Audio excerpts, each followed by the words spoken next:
दोस्तों, आई value info solution का IPO debut retailers के लिए काफी निराशाजनक था। ये आईपीओ ऑफर फॉर सेल था जो एनएसई और बीएसई पर आज लिस्टेड हुआ।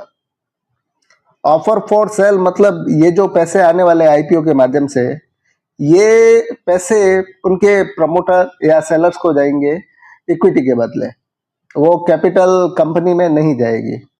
तो नमस्कार दोस्तों, स्वागत है आपका आपके यूट्यूब चैनल स्टॉक स्टूडियो पर, जहां हम स्टॉक मार्केट के शेयर पर रिसर्च करते हैं।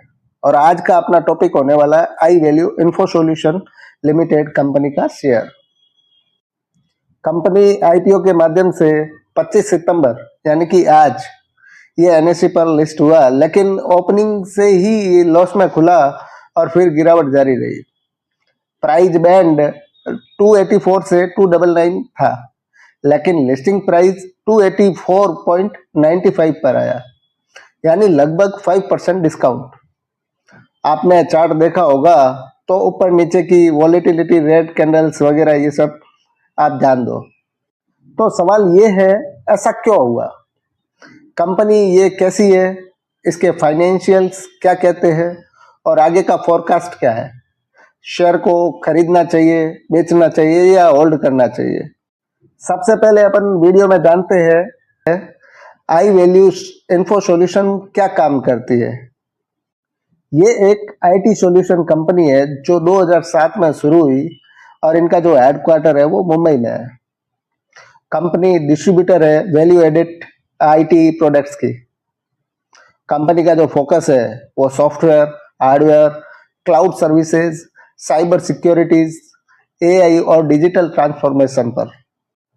कंपनी का बिजनेस मॉडल बिल्कुल सिंपल है। वो बड़े ब्रांड जैसे सिस्को, डेल, माइक्रोसॉफ्ट, इनके जो प्रोडक्ट्स है उनको इंडियन मार्केट में डिस्ट्रीब्यूट करती है। फाइनेंस ईयर 2024 में कंपनी का रेवेन्यू 805 करोड़ और 79 लाख रुपए था। Profit after tax 59 crore 99 lakh रुपए था और एबिटा 92 करोड़ 15 लाख रुपए था। ग्रोथ रेट काफी इंप्रेसिव है। पिछले 3 साल में रेवेन्यू 25% CAGR से बढ़ा है। कंपनी के पास 500 से भी ज्यादा एम्प्लॉई है और क्लाइंट में top banks, government bodies, telecom जैसी कंपनियां शामिल है।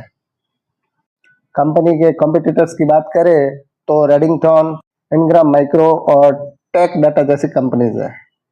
लेकिन आई वैल्यू का फोकस स्ट्रॉन्ग चैनल पार्टनरशिप और एआई क्लाउड पर है। इंडिया का जो डिजिटल मार्केट है 2025 तक शायद 1 ट्रिलियन तक का होने वाला है, तो पोटेंशियल काफी बड़ा है। कंपनी का मार्केट कैप लिस्टिंग पर 1525 करोड़ के आसपास रहा। अब आईपीओ की बात करें तो ओपनिंग डेट 18 सितंबर एंड क्लोजिंग डेट थी इसकी 22 सितंबर।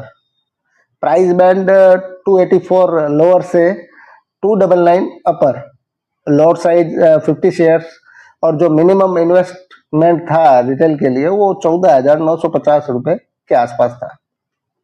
टोटल इश्यू की बात करें तो 560 करोड़ रुपए के आसपास था, लेकिन ये फुली ऑफर फॉर सेल था, यानी कोई फ्रेश कैपिटल कंपनी को नहीं, ये सब प्रमोटर्स और सेलर्स को गया।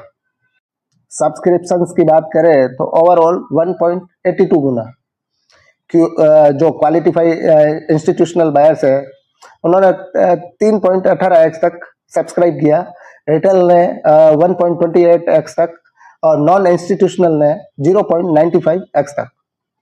लेकिन ग्रे मार्केट में जो प्रीमियम जीएमपी था इसका फ्लैट था, 0 से नेगेटिव, जो पहले से ही म्यूटेड डेब्यू का सिग्नल दे रहा था। 50 शेयर्स का एवरेज प्राइस 299 माने तो 14,950 के इन्वेस्टमेंट पर आज 14,247 रुपए ही मिला, जिससे 702 रुपए का लॉस हुआ 50 शेयर के लोड पर ओपनिंग में ही। वैसे तो आईपीओ में गिरावट के कई रीजंस होते हैं, जैसे फुली ऑफर फॉर सेल होने से इन्वेस्टर के सेंटिमेंट वीक होना, कंपनी को कोई फंड नहीं मिला, सिर्फ ओल्ड शेयर बेचे गए। इन्वेस्टर सोचते हैं ग्रोथ के लिए कैपिटल नहीं आएगा तो फ्यूचर में हमारे पैसे की ग्रोथ कैसे होगी। उनका मानना भी सही है, सोचना भी सही है। ये जो ऑफर फॉर सेल आईपीओ अक्सर डिस्काउंट पर ही मैक्सिमम लिस्ट होते हैं आप देख लेना भविष्य में कोई ऑफर फॉर सेल आए तब। एंड सेंसेक्स निफ्टी की आज बात करें तो वो आज के दिन में डाउन ट्रेड कर रहे हैं। एफआईआई आउटफ्लो और ग्लोबल टेंशन से इसमें बिकवाली देखने को मिली। सेक्टर स्पेसिफिक इश्यूज की बात करें तो आईटी सेक्टर में वैल्यूएशन आई है, लेकिन आई वैल्यू का पी रेशियो 25 के आसपास है, जो पीएस की तुलना में या पीएस से मैच करता है, लेकिन ग्रोथ प्रूफ कम है। जीएमपी नेगेटिव था, मतलब मार्केट पहले से कूल था। सब्सक्रिप्शन रिटेल में कमजोर रहा, जो छोटे इन्वेस्टर्स की डिमांड दिखाता है। चलो अब कंपनी के नंबर्स देखते हैं। कंपनी की बैलेंस शीट सॉलिड है। फाइनेंस ईयर 2023 का रेवेन्यू 642 करोड़ रुपए के आसपास रहा और फाइनेंस ईयर 2024 में इसने 25% तक का जंप किया। And profit after tax margin की बात करें तो 7.4% है और कंपनी डेब्ट फ्री है। और आरओई की बात करें तो 18%, आरओसी की बात करें तो 22%, जो कि इंडस्ट्री एवरेज से बेहतर है।